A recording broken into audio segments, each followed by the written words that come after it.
I know where Big was at that day. At the end of the day, you got to place Big in a suite at the MGM Hotel that day. But I want to see some information that could put him in Vegas. If y'all really believe he was out there, you had a boxing event where it's athletes, actors, rappers, people from all over the world. MGM Hotel sold out, and nobody seen this 300-pound, 6'4" dude walking through there with a Kango on. Come on, man, you know, it's nonsense. Who's responsible for this? The problem we have with this case is we don't have anyone willing to come forward and testify to it. If you knew who killed Tupac, would you tell the police? Absolutely not. I mean, because, you know, I don't. Why not? Because it's not my job. I don't get paid to solve homicides. I don't get paid. Do you see yourself in 20 years from now? If God give me breath for 20 more years, I see myself changing the world. Because my thought patterns are so opposite of what's the norm. Really? So I would have to change the world, or I have to be changed by the world. I stopped breathing, damn, I see demons. Dear God, I wonder, can you save me? I can't die, my boo-boo's about to have my baby. I think it's too late for praying. Hold up, her voice spoke to me and it slowly started saying, bring your lifestyle to me, I make it better. And how long will I live? Eternal life and forever. Or will I be the G that I was? I make your life better than you can imagine or even dreamed of. So relax your soul, let me take control. Close your eyes, my soul. My eyes are closed. And everything that nigga said came to reality.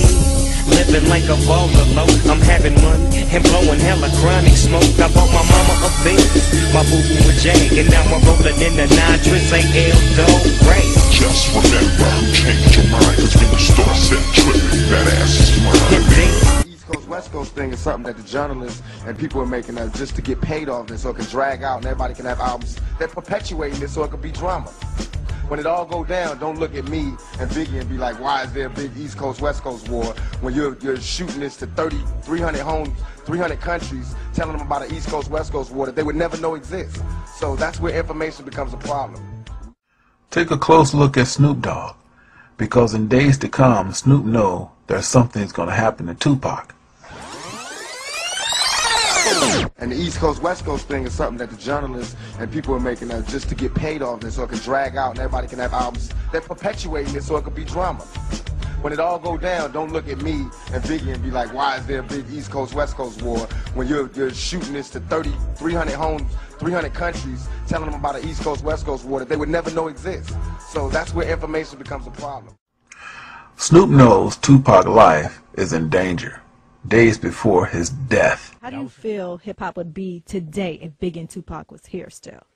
And it's sad to say that their lives had to be sacrificed for hip-hop to become what it is today. We talked about human sacrifice, okay? There it is, right in their book. I mean, I didn't invent that. That's there. And it's sad to say that their lives had to be sacrificed for hip-hop to become what it is today. As an expert on cults and satanic ritual abuse, I have information from various sources that judges, law enforcement, prosecutors, attorneys, doctors, and many prominent individuals, including actors, actresses, professional football and baseball players, are involved in these type activities.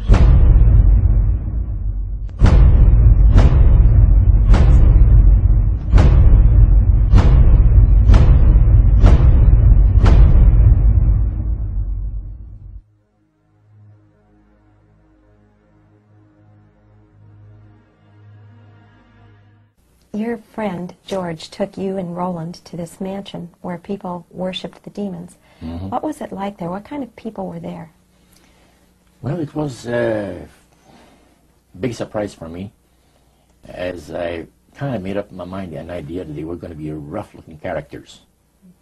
But as we entered the place, I was amazed to see that they were all very well-dressed, well-mannered, and that a lot of the people, as we were being introduced to people, were professionals, doctors, attorneys, a lot of business people.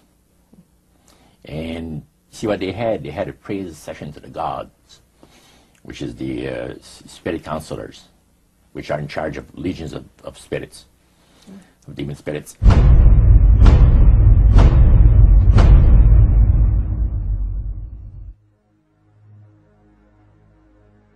also expressed to us the danger, explained to us the danger of going against the will of the spirits. And he mentioned about this one man and his wife that live in a fireproof building in Montreal. The place burned right down with him in it. He was one of their members that had decided that, well, he wanted to think things over. He was not going to get initiated at a time that the spirit said he would like him to be initiated into the society. So in reality, Roger, you were chosen by high-powered demon spirits to be a part of their human special... To me, he's an activist. He was an activist, an activist, an activist. He wasn't just no rapper. He was an activist. This ain't no democracy. Pac knew that the elite was paying the government. The elite on the government, on the president, everybody else. Pac was talking about that shit, and they didn't want to hear that shit. They didn't want no young black brother telling these black people in the ghetto that your strings is being pulled by a committee of 300. Money and women, the funny beginnings, tragic endings. I can make a million and still not get enough for spending. And since my life is based on sinning, I'm hell-bound. Rather be buried than be buried than held down. My game plan to be trained in military mind of a thug lord sitting in the cemetery. I've been lost since my adolescent, calling for Jesus, holding as a youngster, wondering if he sees us. Now, I call this one for the public. If they ever come get me for some bullshit and I don't want to go to jail, which I don't, I got this phobia. I ain't going to jail. Not unless I want to. Not unless I did something. I'll go. But I ain't finna go for nothing, you know what I'm saying? So if they come for me, I'm putting a 90 rounder in. They made me I'm focusing on changing the world, whatever I can do to achieve more, to be a better person, to make more money, and to get myself to a position in this business where I don't have to take as many orders, and I can give a few, and I can give back. That's what I'm trying to do. I'm setting out one lone young black male with the stack against me against the world, with about 30 cases. They're all getting dropped, and then I'm going to take the world over. Half my fans are white. They listen just as much as the black fans. My fans know that I'm real. I was 22. I felt like now I got every man in America wants to know what I want to do. How you gonna be a man and we start? Wants to know what's my plan, and I was scared. All of a sudden, I got the whole world fearing me. There is absolutely no reason for a record like this. They're trying to stop me. I felt like a target. If we have a homicide and we know that it was something that was planned, we're going to start interviewing people, you know, whether it's weeks, months, or years prior, basically whatever it takes to find the inception of that plan. Whose idea was it to kill this person? Why did they want them dead? And when did they start talking about it? To me, prior to leaving, was he's not going to be in Vegas. I don't have to worry about him showing up, and don't worry about it because he won't be there. He did not want to go to Vegas. Matter of fact, he fought off going to Vegas all the way to the last second. And when I got there, I was surprised to see him there because he had told us that he was not going there with his words, them sellout niggas. I was told by another one of our security guards that was a bodyguard that he had escorted Pac to the airplane as they were leaving New York. And Tupac told him, specifically told him, that he was a dead man walking. Suicidal on the tear, taking private planes, trying to survive the game. For all my homies that'll never be alive again. All they promise us is death, nigga. Take a breath, could be the last one left, nigga. It's real now, feeling and fantasize. Ain't nothing colder. Listen, you can hear it. Right, told us not to carry any weapons. Never have they told me to leave my weapons, either in my room or my car. So they were asking us to guard Pac and Suge and everyone else completely armed. We had never been told to leave our weapons. Why would I leave my weapons in a vehicle or in the hotel room and I'm personally guarding Pac in one of the most hottest places to be? And what that's going to make it is a bodyguarding incident where you would be, only thing you would have on you is your person. And Michael Moore made the, biggest,